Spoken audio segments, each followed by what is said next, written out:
उस इंश्योरेंस की खबर पे प्राइवेट इंश्योरेंस कंपनीज के लिए एक अच्छी खबर आ रही है। पीबी फिनटेक थोड़ी देर पहले हमने डिस्कस किया था, बकायदा वो 5% भी ऊपर आ गया है। सरकार ऐसा क्या स्टेप लेने जा रही है कि जिससे सरकारी इंश्योरेंस कंपनीज को बेनिफिट हो सकता है, माफ़ कीजिए निजी कंपनीज को?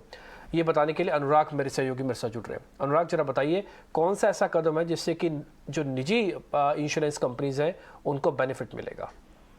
देखिए, एक सरकार ने नियम जो है वो नोटिफाई कर दिए है और ये इंश्योरेंस कंपनियों के खर्चों से जुड़े हुए नियम है। जो कमीशन और इंश्योरेंस कंपनियों के द्वारा जो खर्च किया जाता है, जिसे एक्सपेंसेस ऑफ मैनेजमेंट कहा जाता है। तो एक्सपेंसेस ऑफ मैनेजमेंट में दो चीजें शामिल होती है। एक होता है जो इंश्योरेंस कंपनियों के द्वारा कमीशन दिया जाता है, और दूसरा कंपनी के जो फिक्स खर्चे हैं, जो सैलरी और ऑफिस एक्सपेंसेस वगैरह हैं, वो एक्सपेंसेस ऑफ मैनेजमेंट में शामिल होते हैं। तो सरकार के द्वारा जो नियम नोटिफाई किए गए उसमें एक्सपेंसेस ऑफ मैनेजमेंट की एक फिक्स लिमिट तय कर दी है, और उसमें जो कमीशन है वो एक्सपेंसेस ऑफ मैनेजमेंट तक हो सकता है। अभी तक के जो नियम थे वहां पर अलग अलग सेगमेंट के अंदर अलग अलग लिमिट तय थी। मोटर इंश्योरेंस, हेल्थ इंश्योरेंस के अंदर जो लिमिट है वो तय थी। अब वो सेपरेट लिमिट हटा के किसी भी कंपनी को जो पूरी लिमिट है वहां तक खर्चा करने का अधिकार दे दिया है कमीशन के रूप में। तो इसके बाद जो सरकारी इंश्योरेंस कंपनियां हैं, जैसे लिस्टेड स्पेस के अंदर हम बात करें तो न्यू इंडिया एश्योरेंस, उसके लिए नेगेटिव खबर है, क्योंकि न्यू इंडिया एश्योरेंस के जो ओवरऑल खर्चा है वहां पर फिक्स एक्सपेंसेस ज्यादा है और कमीशन का एक्सपेंसेस कम है।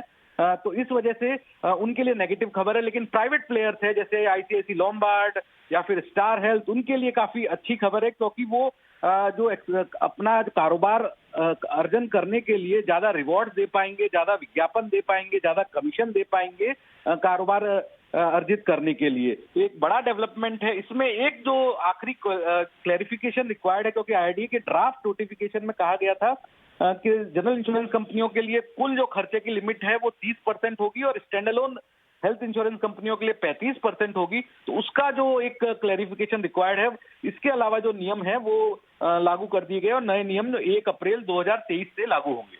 1 अप्रैल 2023 से लागू होंगे। अनुराग, 1 मिनट के लिए हमको ये बता सकते हैं आप कि कौन सी प्राइवेट कंपनी ऐसी है जो कि कमीशन के तौर पर सबसे अच्छा रेवेन्यू जनरेट करती है या फिर देती है?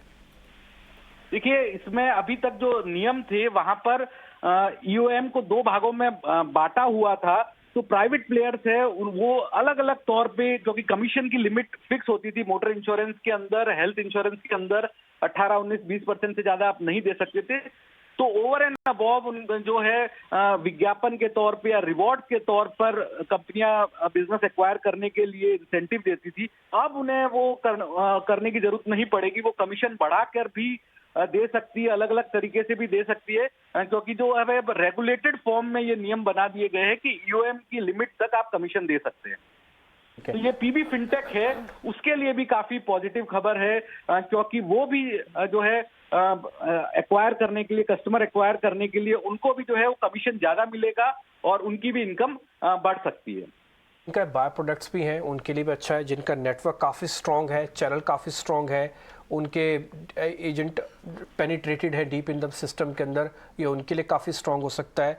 निजी कंपनीज के लिए अच्छा है, क्योंकि ये अकाउंटिंग प्रोसीजर है जो चेंज हो रहा है टिपिकली, और अब आप इंसेंटिवाइज कर सकते हैं अपने एजेंट्स को कि आप क्लाइंट लेके आइए, हम आपको इंसेंटिवाइज और कर देंगे।